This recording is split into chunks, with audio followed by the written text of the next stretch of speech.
केला. नमस्कार, मी मिलिंद कांबळे. मी आता आहे आमच्या वज्रेश्वरी गावातील वज्रेश्वरी कॉलनीच्या इथे. साधारणतः 25-30 घरांची वस्ती. दरवर्षी बोंबाबोंब. प्रत्येक वेळी सरपंच बदली होतो, ते मंत्रिमंडळ त्यांचा बदली होते, पण या कॉलनीवाल्यांच्या एकही सुधारणा किंवा निदान पाणी सुधारणा, पाणी शुद्ध पाणी ते गावाला मिळत तर नाहीच नाही, पण यांना मिळत नाही. ही बोरिंग आहे माझ्या इथं. त्या बोरिंगला पाणी येते का ताई?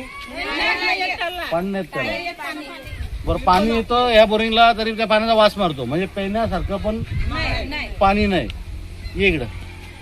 तुम्ही आता पाणी आणता कुठून प्यायला?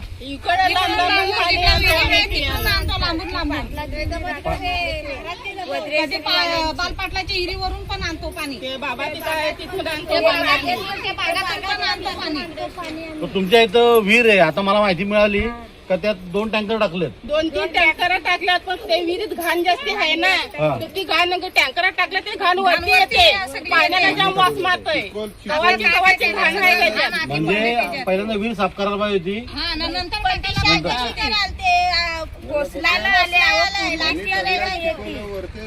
म्हणजे ती विहीर आहे, पिढून पिढ्याची विहीर आहे, बरोबर. ती विहीर आता कोसळायला आली. कोण उतरू शकत नाही. उतरला कोसळ बेसळली तो मरेल.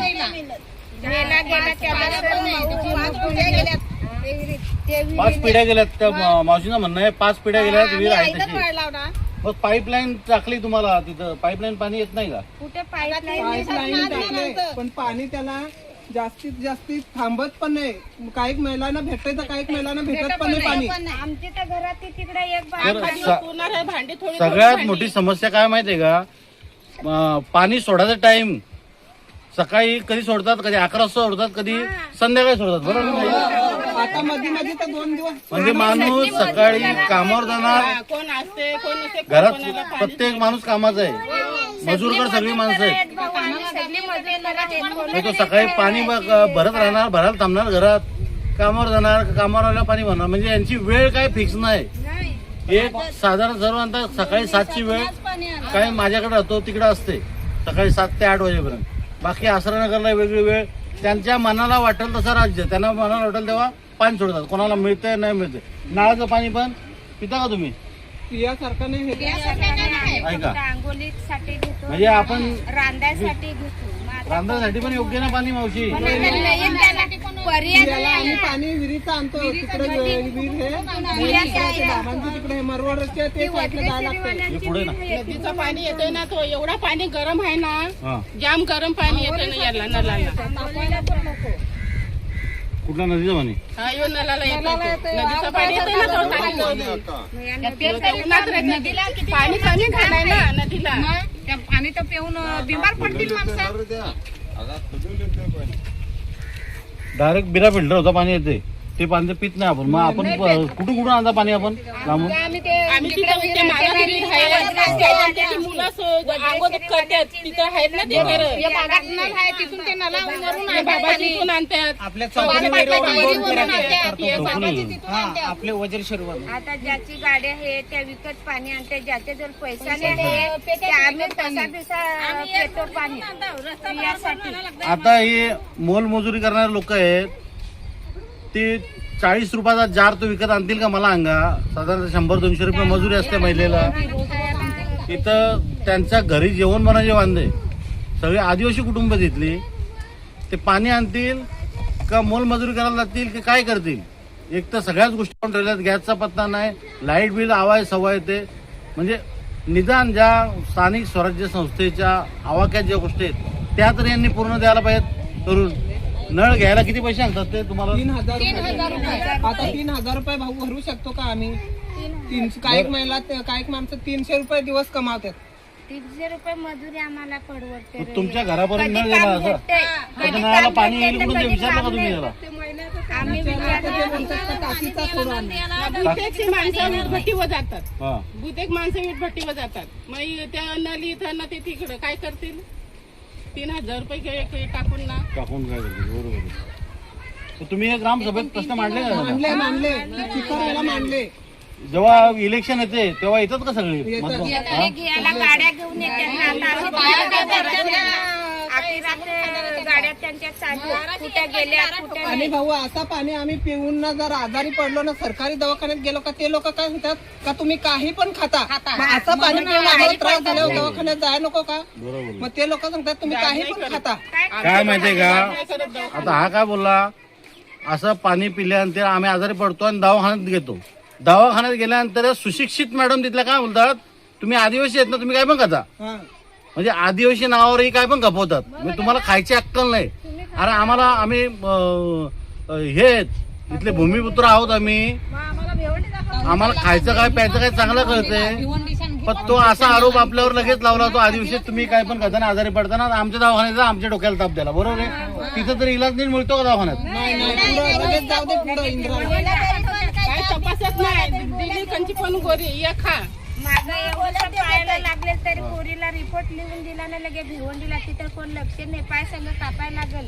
रिपोर्ट लगे बाहेर पडली. आई माझा पाय संग कापाय सांगा. कोण सांगते त्या पाय कापाय. मग मी सांगला काय होईल इलाज त्या मी करतो. त्या तिची जिम्मेदारी मी घेतो. माझ्या पोरीला मी घेऊन जाते. एवढूसा पोर घेऊन आम्ही गेले भिवंडीला. या ग्राउंडच्या समस्या आहेत. आता प्राथमिक आरोग्य केंद्राची समस्या काय आहे ताई सांगितली की प्रत्येकाच्या घरात समस्या आहे पण मांडायला कोण तयार नाही. आता ती बाई कोणाकडे जाणार आहे सांगायला. तिला बोलत तुला काय समस्या असं सांगते सांगितलं. इथून रेफर लेटर देतात जा भिवंडी. भिवंडीहून जातात जा सिव्हिल. सिव्हिलहून जातात जा सायन. म्हणजे आपल्याला धड आरोग्य सुविधा नाही धड इथं प्यायला पाणी नाही. म्हणजे कोणत्याही प्रकारचं इथून बघा आमच्या घरा किती लांब आहेत सर. बघा तुम्ही किती घरा लांब गोळ्या घेण्याचा. हा महत्वाचा प्रश्न आहे बोलल्या. वजशिरी कॉलनी म्हणजे आदिवासी माणूस आहे इथला. या गोळ्या घ्या आणि जा. आणि हात पण लावत नाही. ही सत्य परिस्थिती आहे तुम्हाला सांगतो. आदिवासी माणूस त्या प्राथमिक आरोग्य केंद्रात गेला का आदिवासी म्हणून त्याची हेळसांडणी होते का नाही. मी खोटा बोलतोय बरोबर. आपल्या कपड्यावरून आपली लायकी समजत असते. चांगला इस्त्रीवाला करून गेला की त्याला या सर बसा सर. यांचं करायला काय पाहिजे. असा पण नाही सर का मागची माणसं येतील ना चांगली त्यांना पुढे घेतील ना. आमच्या माणसाला बसून ना ठेवतील. या म्हणजे आम्ही त्याच्यात जाऊ शकत नाही. 2026 मध्ये आपण जगतोय तरी या भूमिपुत्रांची आपली ही परिस्थिती आहे. अजून सरकारी दवाखान्यात नीट आपल्याला इलाज मिळत नाही. इथं आपल्या गावात असून सरकारी केंद्र भिवंडीचं सोडा आणि सायन मुंबईचं सोडा.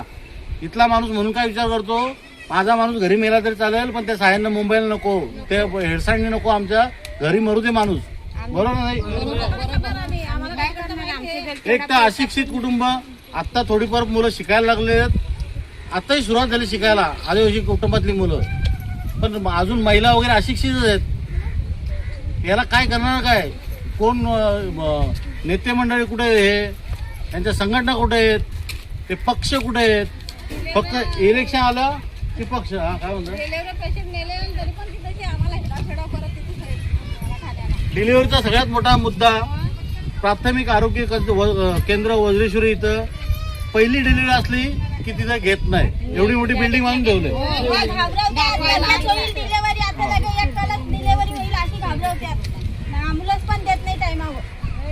ऍम्ब्युलन्स पण देत नाही वेळेवरती आणि घाबरतात. म्हणजे इथून तर आमच्या डोक्यात ताप निघून जा पुढं. पुढं झाल्यावर कशी घाल तिकडे कुठं घालायची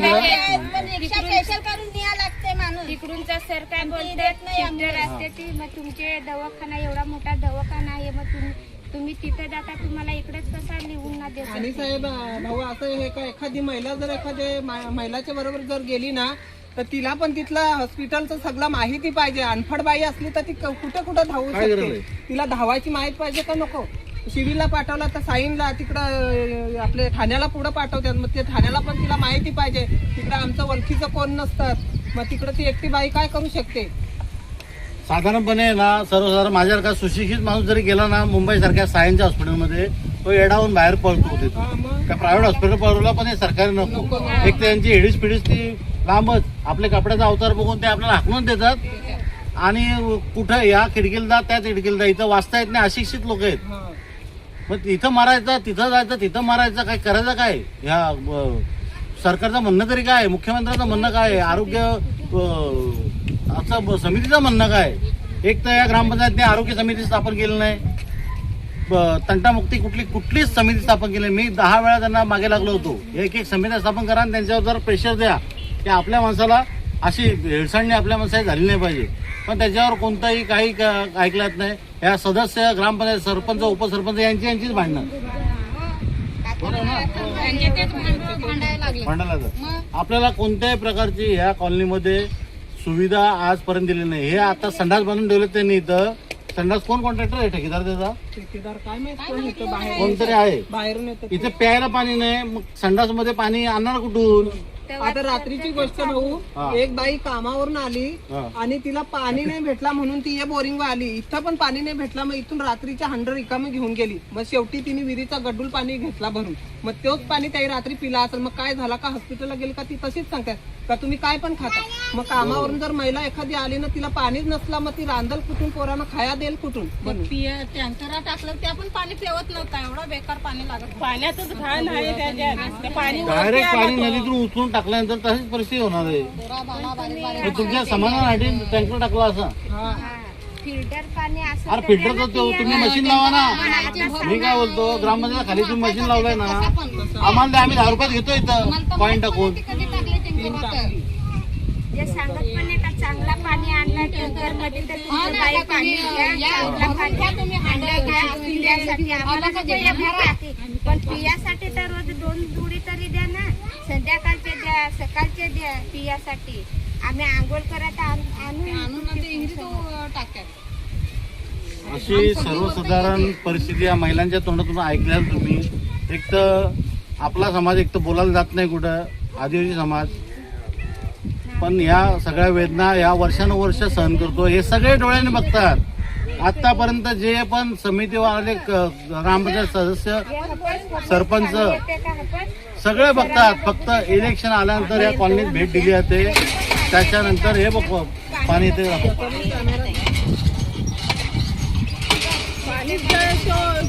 त्याचा बराच जड येतोय, सांगावं येतोय. नावाला बोरिंग आहे, नावाला लोखंड आहे, फक्त पाण्याचा पत्ता नाही.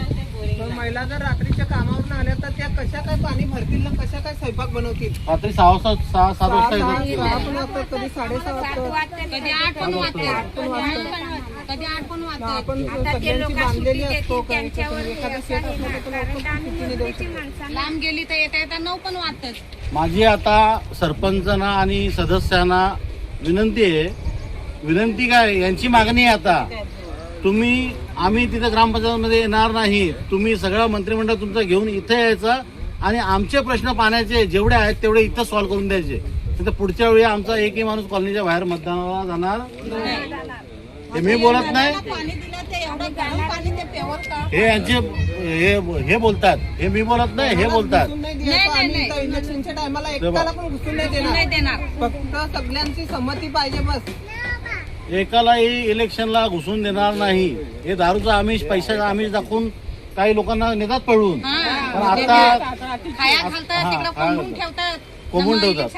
हे बघा, हा म्हणजे मत द्यायला असा सगळा खेळ केला जातो. तो आता याच्या पुढे खेळ होणार नाही, हे सगळ्यांनी लक्षात ठेवा. धन्यवाद.